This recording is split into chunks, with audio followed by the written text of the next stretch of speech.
बॉलीवुड में डेब्यू करने के 5 साल बाद ही हो गई थी मौत। मौत के वक्त थी प्रेग्नेंट। शादी को भी बीता था बस एक ही साल।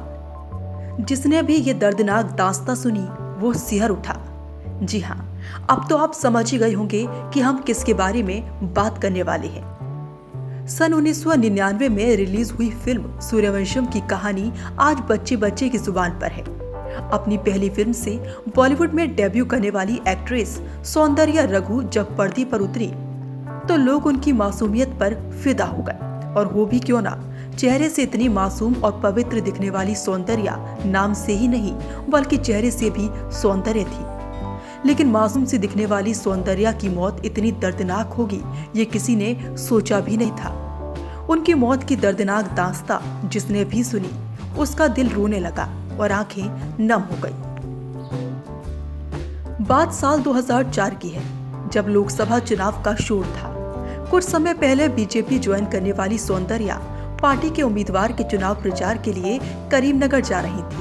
वक्त था सुबह 11:05।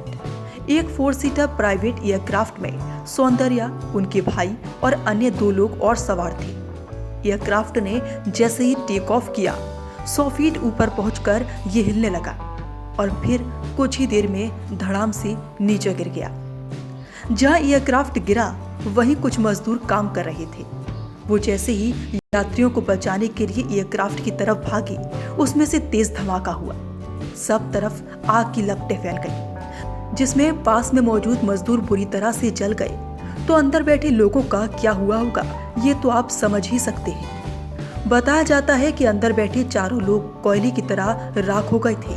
उससे भी दर्दनाक बात ये थी कि जब सौंदर्या की मौत हुई तो वो प्रेग्नेंट थी। जिस वक्त ये हादसा हुआ उनकी उम्र 31 साल थी। आपको बता दें कि 12 साल के करियर में सौंदर्या ने 114 फिल्मों में काम किया था। मौत से कुछ महीने पहले ही सौंदर्या ने भाजपा ज्वाइन की थी। और आपको ये जानकर और भी दुख होगा कि सौंदर्या ने 1 साल पहले ही सॉफ्टवेयर इंजीनियर से शादी की थी। सौंदर्या का असली नाम सौम्या सत्यनारायण था। उनका जन्म 18 जुलाई 1972 को कर्नाटक के कोलार में इंडस्ट्रियलिस्ट और कन्नड़ फिल्मों के राइटर KS नारायण के यहाँ पर हुआ था। मौत से करीब 1 साल पहले ही यानी कि 2003 में सौंदर्या ने सॉफ्टवेयर इंजीनियर GS रघु से शादी की थी। एक रिपोर्ट के मुताबिक 2010 में GS रघु ने अर्पिता नाम की एक लड़की से दूसरी शादी रचा ली थी।